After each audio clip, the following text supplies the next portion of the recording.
ანა კომლაძემ და თამთა კაჭახიძემ შემთხვევით გაიგეს, რომ ისინი აღარ მუშაობენ მერიაში. მათ ნახეს საკრებულოს ხდომის ოქმის სრულიად შემთხვევით, ნახეს გამოქვეყნებული დადგენილება, სადაც გაიგეს, რომ მათი განყოფილება კულტურის პროგრამის შტატი და პროექტების შტატი შემცირებული იყო და 4 ადამიანის ნაცვლად მხოლოდ 2 დარჩა ამ შტატში. მათი ადგილები იყო გაუქმებული და ისინი რომ არა შემთხვევით გაგება შესაძლოა სამსახურში ჩვეულებრივად წასულიყვნენ, რადგანაც თბილისის მერმა და მერიის თანამშრომლებმა უფროსებმა არ ჩათვალეს საჭიროდ ეთქვათ საკუთარი დასაქმებულებისთვის, რომ ისინი უბრალოდ აღარ მუშაობენ და 17 მარტიდან მათ შეეხოთ რეორგანიზაცია.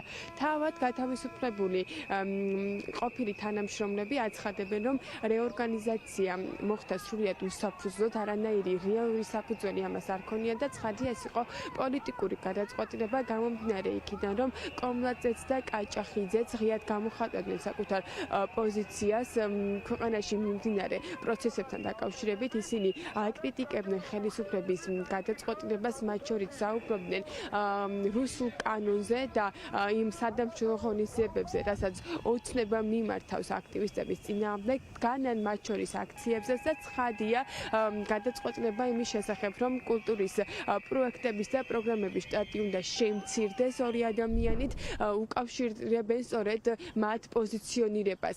აცხადებენ, რომ ამ შტატს ძალიან ბევრი საქმე ჰქონდა, იმდენად ბევრი, რომ 4 ადამიანი ვერ უმკლავდებოდა ხოლმე და სხვა შტატებს ახმარდნენ, შტატების დასაქმებულებს იმისათვის, რომ ამ შტატს ფუნქციონირება სრულყოფილად შეძლებოდა, ამიტომ ახლა გაუგებარი არის თუ როგორ უნდა გაუმკლავდეს განყოფილება 2 კაცით, ერთი უფროსით და ერთი ქვეშემდომრით იმ საქმეებს, რაც ამ შტატს უგროვდება ხოლმე. 28 თებერვალს შევიტყვეთ, რომ საშტატო ნუსხაში შევიდა ცვლილება და მხოლოდ გუშინ 5 მარტს ეს ცვლილება გამოქვეყნდა მაცნეზე. მაცნედან შევიტყვე, რომ ჩემ განყოფილებაში ჩემი შტატი აღარ არის. მაცნედან შევიტყვე. მე ოფიციალური ხელმძღვანელობისგან დღესაც არა მაქვს პირადი შეტყობინება, მათ პირადად ჩემთვის დღესაც არ უთქვამთ. ჩემი განყოფილების უშუალო უფროსმა და ჩემმა უშუალო ხელმძღვანელმაც ჩემგან შეიტყო, რომ მე მის განყოფილებაში მხოლოდ 1 ადამიანი დარჩა და 1 ადამიანის უფროსია.